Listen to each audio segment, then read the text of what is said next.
Assalamualaikum warahmatullahi wabarakatuh. Perkenalkan, nama saya Eka Aulia Putri. Saya berasal dari Prodi PGSD dengan NIM 860404632 dari UPBJJ Medan. Di sini saya ingin memenuhi tugas tutorial 1 mata kuliah Filsafat Ilmu dengan tutor Ibu Desi Normajuwita MPD yang membahas tentang keterkaitan antara ontologi, epistemologi, dan aksiologi. Apa yang dipelajari oleh ilmu? Bagaimana kita tahu bahwa ilmu itu benar? Dan untuk apa ilmu itu digunakan?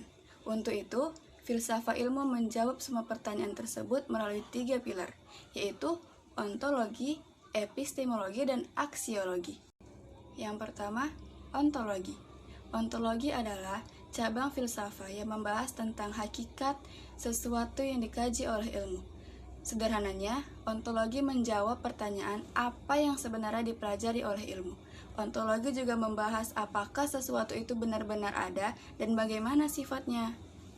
Contoh sederhananya, ilmu biologi mempelajari tentang makhluk hidup, ilmu astronomi mempelajari tentang planet dan bintang, dan ilmu psikologi mempelajari perilaku dan pikiran manusia.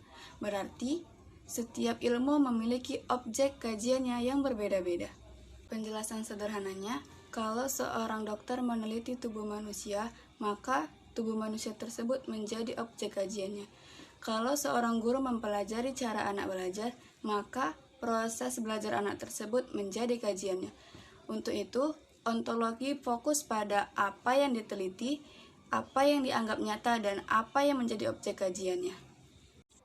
Yang kedua, ada epistemologi.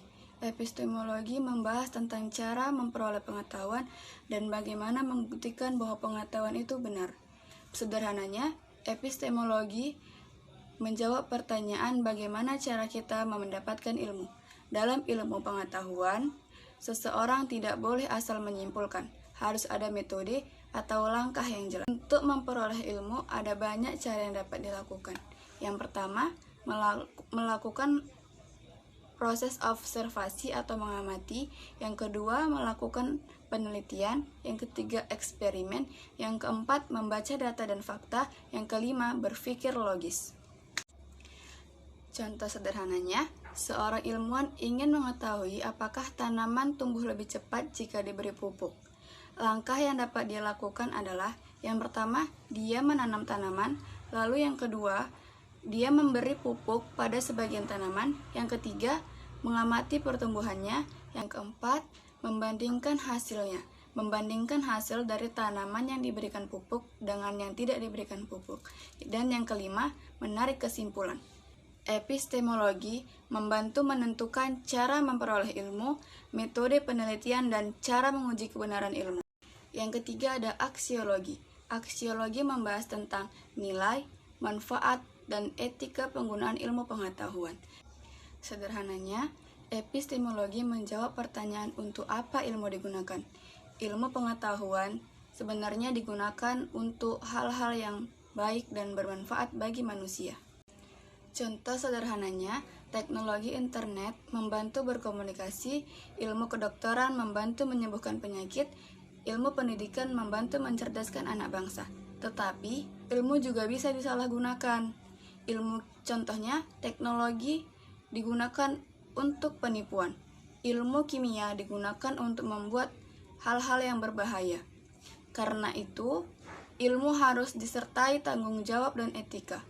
Penjelasan singkatnya, aksiologi mengajarkan bahwa ilmu bukan hanya untuk diketahui, tetapi juga harus digunakan dengan bijak. Kesimpulan dari aksiologi, aksiologi membantu menemukan manfaat ilmu, tujuan ilmu, dan nilai moral dan etika penggunaan ilmu. Ketiga aspek ini saling berkaitan dan tidak bisa dipisahkan. Ontologi membahas tentang apa yang dipelajari, epistemologi membahas tentang bagaimana cara mempelajari, aksiologi membahas tentang untuk apa dipelajari. Tanpa salah satu dari ketiganya, ilmu menjadi tidak utuh. Tanpa ontologi, tidak jelas objeknya. Tanpa epistemologi, tidak jelas kebenarannya. Dan tanpa aksiologi, bisa disalahgunakan. Ontologi, epistemologi, dan aksiologi adalah fondasi utama dalam filsafat ilmu yang memastikan bahwa ilmu tidak hanya benar secara logis, tetapi juga relevan dan bermanfaat bagi kehidupan manusia. Ilmu bukan hanya sekedar mengetahui, tetapi juga memahami dan menggunakannya dengan bijak. Sekian dari saya sudahi dengan wabillahi taufiq walhidayah. Wassalamualaikum warahmatullahi wabarakatuh. Terima kasih.